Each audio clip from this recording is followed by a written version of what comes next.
Students, how are you? I think you will be very fine. So let's start our topic clause.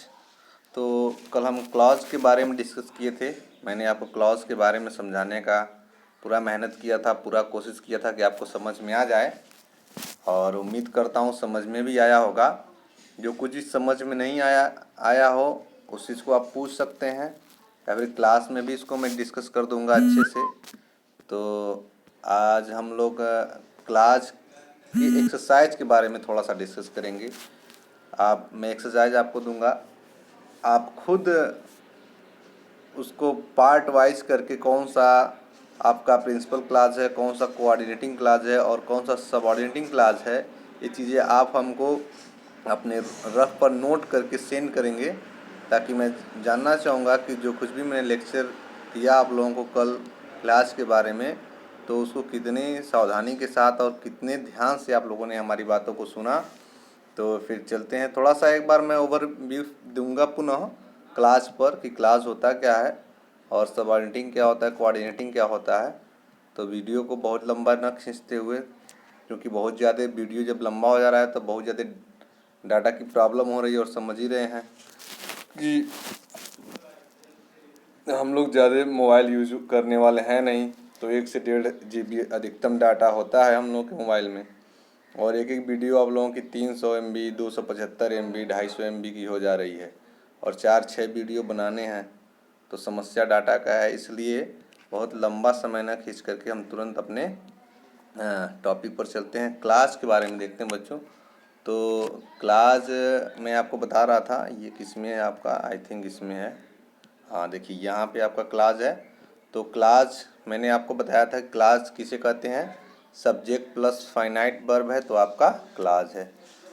Subject plus finite verb equal to class.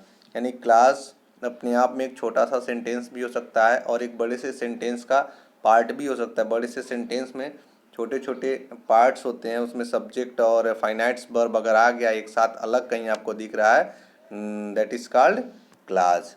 तो class के बारे में आप समझ गए होंगे। बहुत अच्छी तरीके से मैंने कल समझाने का प्रयास किया था। ये भी मैंने बताने का प्रयास किया था कि क्लास कितने प्रकार के होते हैं।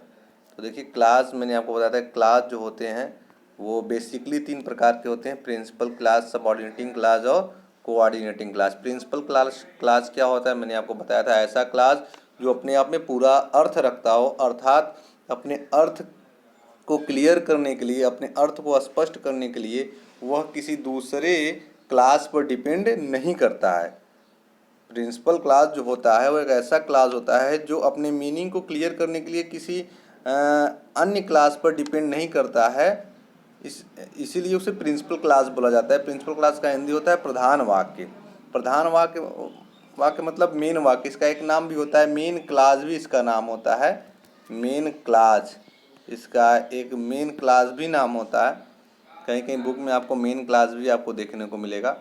तो प्रधान वाक्य चूँकि इसका नाम, इसलिए मेन क्लास भी कहते हैं। तो प्रधान वाक्य ऐसा वाक्य होता है जो अपने कर्ता को अपने आप में ही स्पष्ट कर लेता है, किसी अन्य वाक्य पर आश्रित नहीं होता है। तो अब दूसरा वाक्य जो होता है हम आपको बता दें, ये दूसरा जो क्लास होता है वो आपका सबऑर्डिनेटिंग क्लास है। यहाँ पर देखिए, सबऑर्डिनेटिंग क्लास, ये सब ऑर्डिनेटिंग क्लास, इसका हिंदी होता है आश्रित उपवाक्य।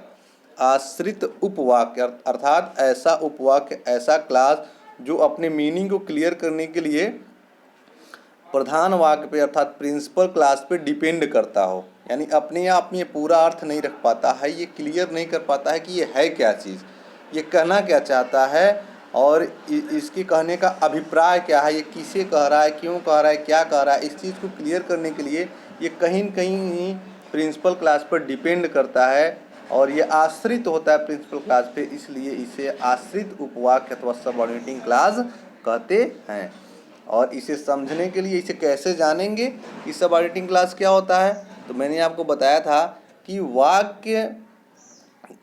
वाक्य में जहाँ से आपको सबऑर्डिनेटिंग कंजंक्शन देखने को मिले, सबऑर्डिनेटिंग कंजंक्शन की पहचान कैसे करेंगे, तो यहाँ लिखा है कि सबऑर्डिनेटिंग, सॉरी ये क्लास है, गलती से वहाँ पे क्लास लिखा गया है, ये क्लास है।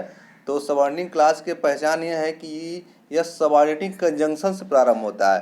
तो बच्चों ध्यान दीजिएगा, सेंटेंस में जहाँ से सबऑर्डिनेटिंग कंजंक्शन आपको मिलना प्रारंभ हुआ, यानी कि सबऑर्डिनेटिंग कंजंक्शन से प्रारंभ होने वाला जो क्लॉज होता है, सबऑर्डिनेटिंग कंजंक्शन से प्रारंभ होने वाला जो क्लॉज होता है वो सबऑर्डिनेटिंग क्लॉज कहलाता है। और सबऑर्डिनेटिंग कंजंक्शन क्या होता है, ये समस्या आप लोगों के सामने खड़ी हुई, कैसे आप जानेंगे सबऑर्डिनेटिंग कंजंक्शन क्या होता है।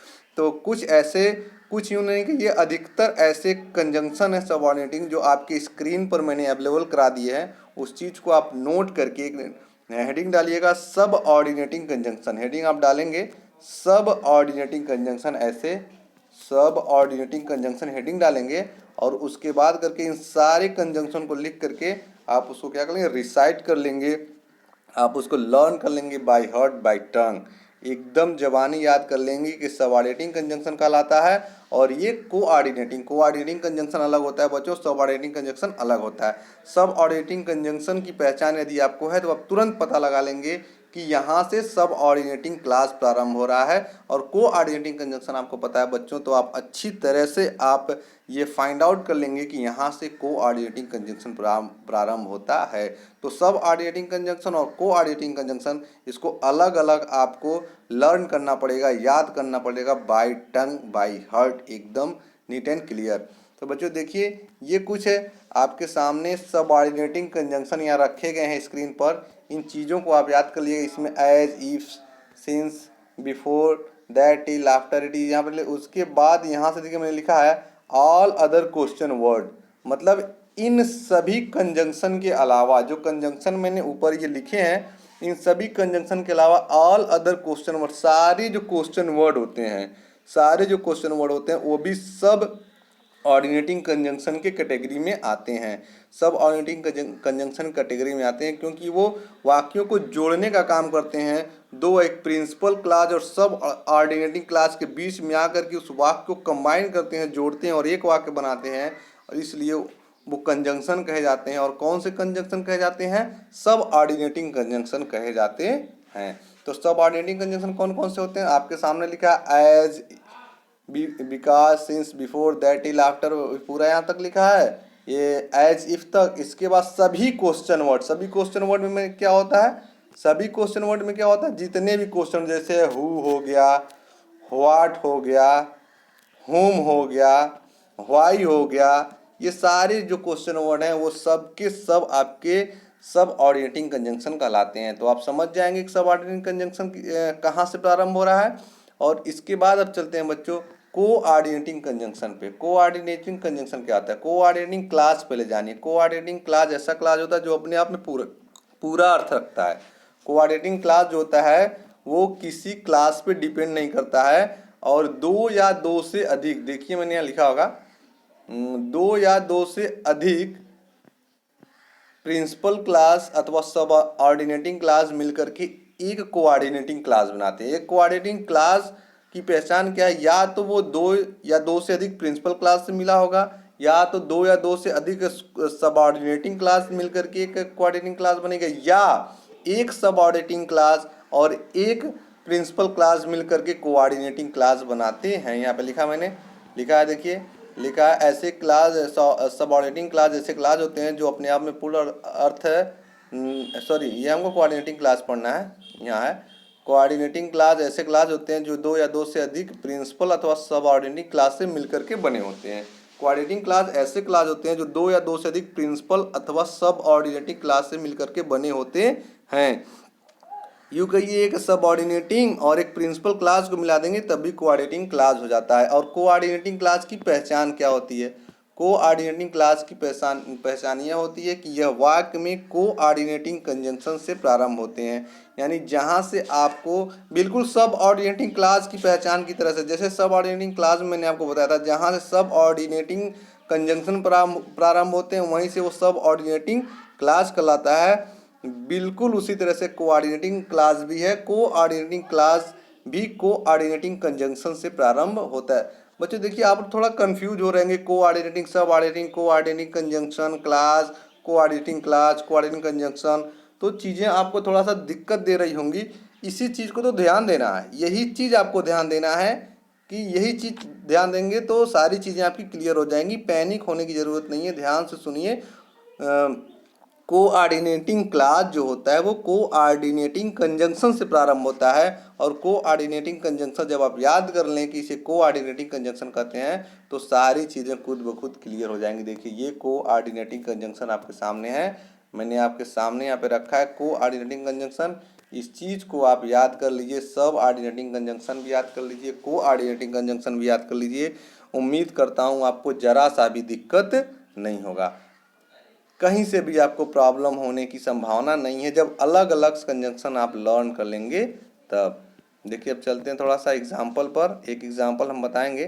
देखिए एक एग्जाम्पल मैं बताऊंगा, बाकी आप खुद करेंगे। देखिए लिखा है मैंने एक एग्जाम्पल यहाँ मैंने लिया, आई मेट, सॉरी देखिए यहाँ पर मैंने लिखा है, यहाँ तक है। देखिए आई मेट द मैन, मैंने आदमी से मिला, चाहे मैं आदमी से मिला, हु केम यस्टरडे, जो कल आया, जो कल आया मैंने आदमी। देखिए आई मेट द मैन, मैंने आदमी से मिला, एक क्लास यहाँ तक हो गया, और दूसरा क्लास हुआ हु केम यस्टरडे। देखिए इसमें दो क्लास हैं और दोनों क्लास देखिए एकदम स्पष्ट हैं। एक क्लास यहाँ तक है आई मेट द मैन, उसके बाद से दूसरा क्लास जो है दूसरा क्लास यहाँ से, देखिए दूसरा क्लास ये है। ये दो क्लास आपके सामने हैं, एक तो है I met the man, I met the man मैंने आदमी से मिला, चाहे मैं आदमी से मिला, ये अपने आप में पूरा हो गया, मैं आदमी से मिला। आपको ये जानना नहीं है कि किससे मिला, क्यों मिला, ये चीज़ आपको नहीं, बस मैंने आदमी से मिला, वाक्य आपका पूरा हो गया, कंप्लीट हो गया। लेकिन जब ये कहिए कि हु केम यस्टरडे, जो कल आया, बस इतना कहिए, इसको छोड़ दीजिए, आप इसको भूल जाइए कि ये भी सेंटेंस आपके पास है। बस इतना सोचिए, हु केम यस्टरडे, जो कल आया, इतना कहिए आप इतना केवल कहिए, जो कल आया, जो कल आया, कौन कल आया, किसके बारे में बात हो रही है, कुछ क्लियर नहीं हो रहा है। तो इसके अर्थ को स्पष्ट करने के लिए हम डिपेंड कर जाते हैं अपने इस मेन क्लास पर अथवा प्रिंसिपल क्लास पर हम डिपेंड कर जाते हैं, इसलिए ये डिपेंडेंट क्लास कहलाता है और इसे इंडिपेंडेंट क्लास भी बोला जाता है। प्रिंसिपल क्लास को इंडिपेंडेंट क्लास बोला जाता है और सबऑर्डिनेट क्लास को डिपेंडेंट क्लास भी बोला जाता है। तो बच्चों उम्मीद करता हूँ समझ में आपको आया होगा, बहुत अच्छे से समझाने का मैंने प्रयास किया है आपको इस एग्जाम्पल के माध्यम से। देखिए आई मेट द मैन, मैं आदमी से मिला, अपने आप में ये पूरा है, मैं आदमी से मिला ये अपने आप में पूरा है। और हु केम यस्टरडे, मैंने आदमी से मिला, ये अपने आप में पूरा है। और हु केम यस्टरडे, जो कल आया, बस इतना कि जो कल आया, वाक्य पूरा नहीं है, इसका अर्थ क्लियर नहीं है। इसको स्पष्ट करने के लिए आपको निर्भर होना पड़ रहा है, किस पर, इस सेंटेंस पे आपको निर्भर होना पड़ रहा है। जो कल आया, जो कल आया यदि आपको क्लियर करना है तो अपने प्रधान वाक्य प्रिंसिपल वाक्य पे इसको डिपेंड होना पड़ रहा है, इसलिए डिपेंडेंट क्लास बोला जाता है, यानी कि सबऑर्डिनेटिंग क्लास बोला जाता है। तो उम्मीद करता हूँ कि आपको समझ में आ गया होगा, और बाकी 2 से लेकर के 10 तक इसी तरह से आप हमें छांट कर देंगे कि कौन सा प्रिंसिपल क्लास है, कौन सा सबऑर्डिनेटिंग क्लास है और कौन सा कोऑर्डिनेटिंग क्लास है। ये सारे कार्य आपके हैं। मैं एक फ़ोटो क्लिक करके सेंड कर रहा हूँ, उस चीज़ को आप कहीं न कहीं एक्सरसाइज करके हमारे पास सेंड करेंगे। So thanks for watching, keep watching, enjoy your day, have a nice day, goodbye.